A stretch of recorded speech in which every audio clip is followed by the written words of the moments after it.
Hey everybody, it's Mitch and welcome to my next video. Today I'm going to be talking to you about the half giants from the Expanded Psionics. So this is part of my Dungeons and Dragons 3.5 race description series where I talk about every single race in Dungeons and Dragons 3.5. And so if you're new to the channel, definitely hit subscribe so you can check out all of those. We also do them on classes and prestige classes as well, so you'll be getting all of that as well. We're going to hit every class, every prestige class, every race. This is the Expanded Psionics, the book I'm using, as I mentioned. So yeah, check that out. Now, in this video, we're going to be talking about the half giant, as I mentioned. So what we're going to be doing is we're going to be going over how to play them, all the specifics of what the race is, all the role play character development aspects of it, and then after that we're going to get into the technical side of things, and we're going to talk about the mechanics so you can make a good build for these guys. Now, with that said, let's get started. So the half giants. Well, you would think they're just like any other half race. They're half human, half giant. Well, not quite. Yes, but actually no.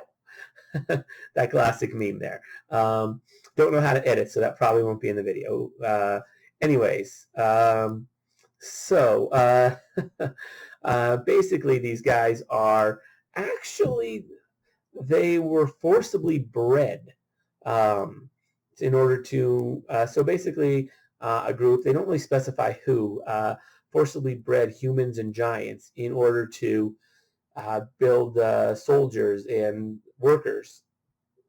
They wanted a strong slave army, so they bred humans with giants.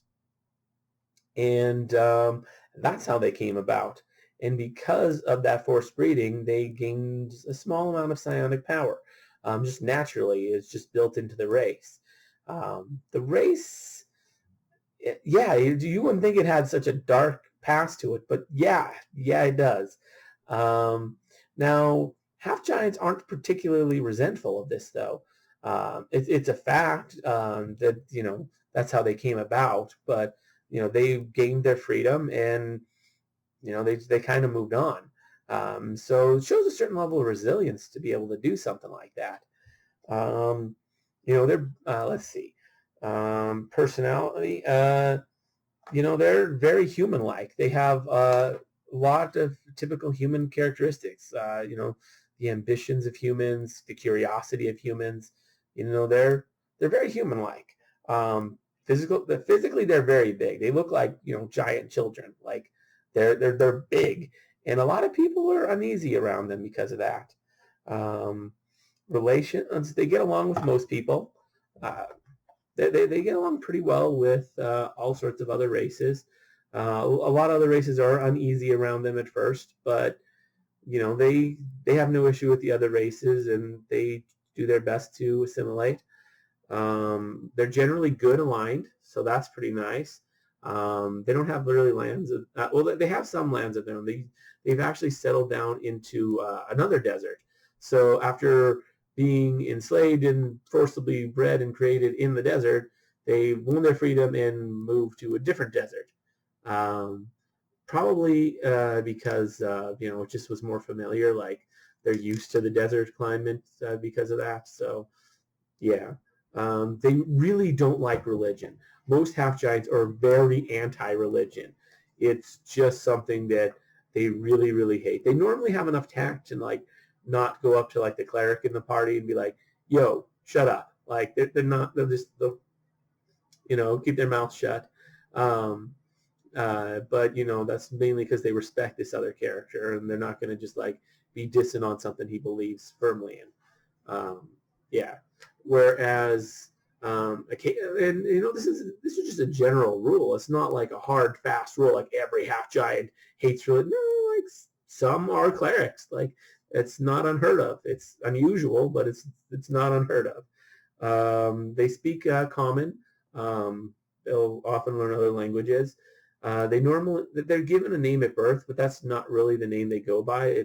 The name they go by is like a title that they've been given, or a name that they've been given like later. It's just sort of a title. And half giants are very keen for adventures. They've been through a lot of hardship. That's kind of, a big part of their DNA, and they like the idea of adventuring, but most are content with just hearing stories about it. Like, that's fine. I don't need to actually go myself. I'm good with just listening to this other guy tell me about his adventures. That works. But, some of them actually want to go on adventures. So, most half giants aren't going to adventure, but some will, and the ones that do like it perfectly fine. Like, it's pretty nice. All right, so we've gone through all that. Let's get into the nitty-gritty stats so we can make some builds. All right, so +2 strength, +2 con, -2 dex. Pretty good stats. The -2 dex kind of sucks a little, but that's typical for larger races. Although these guys are actually medium, which I'll get to in like right now. Yeah, well, they're medium, so yeah. But +2 strength, +2 con, pretty nice. Overall positive stats, which means you're going to be seeing a level adjustment later. That's just always the case whenever you have good stats. They are giants, so that's good and bad. Things like anything that's like enlarged person or anything with person in it won't apply. Or also, they're not humanoids, so things that only affect humanoids won't work on them. Let's see, baseline speed of 30, pretty standard. They have low light vision. That's kind of nice.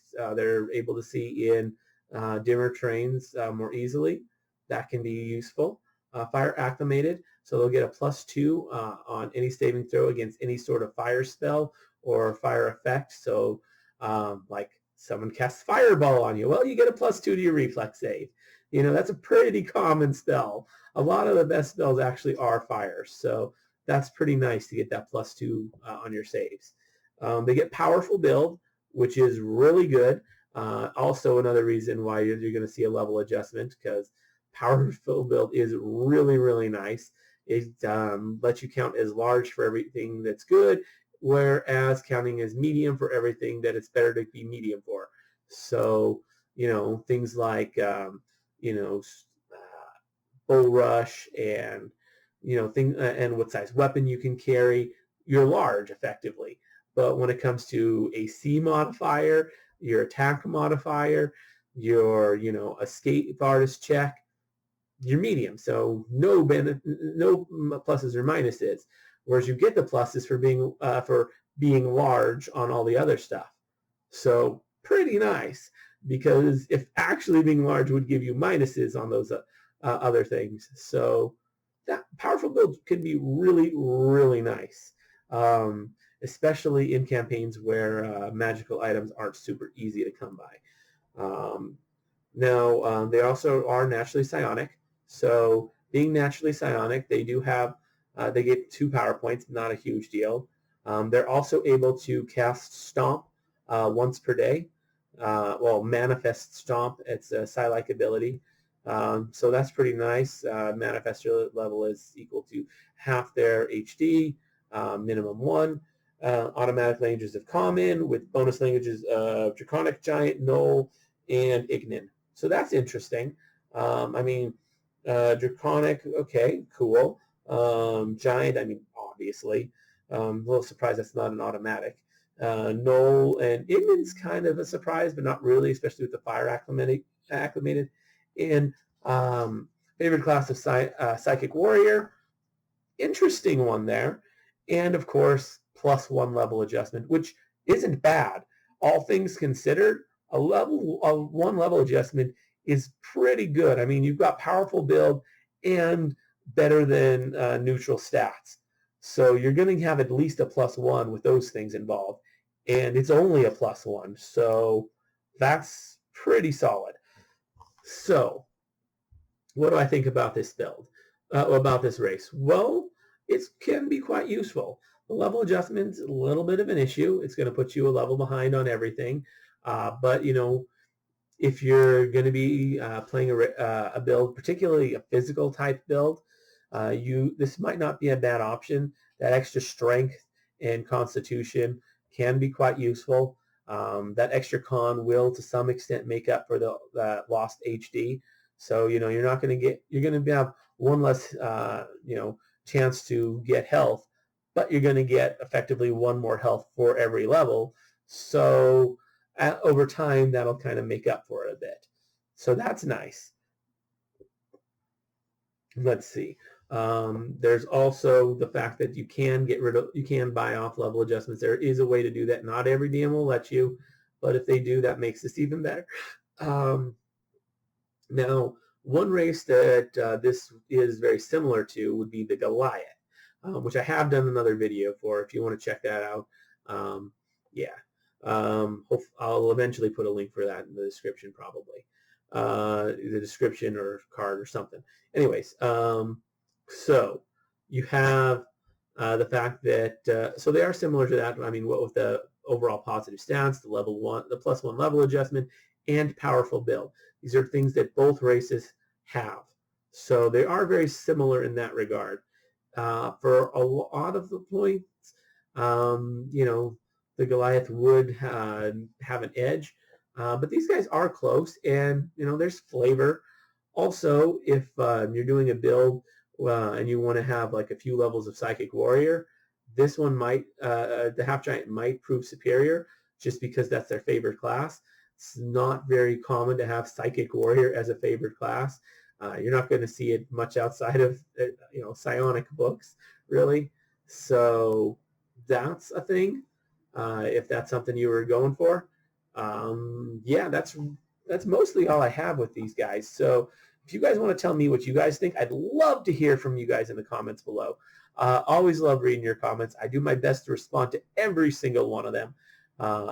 On top of that, if you enjoyed the video, consider giving it a like. As I said before, maybe subscribe, and definitely check out more videos. I've always linked, a couple of videos that way, right over there. So check them out. And yeah, as always, I'm Mitch. I'll be seeing you.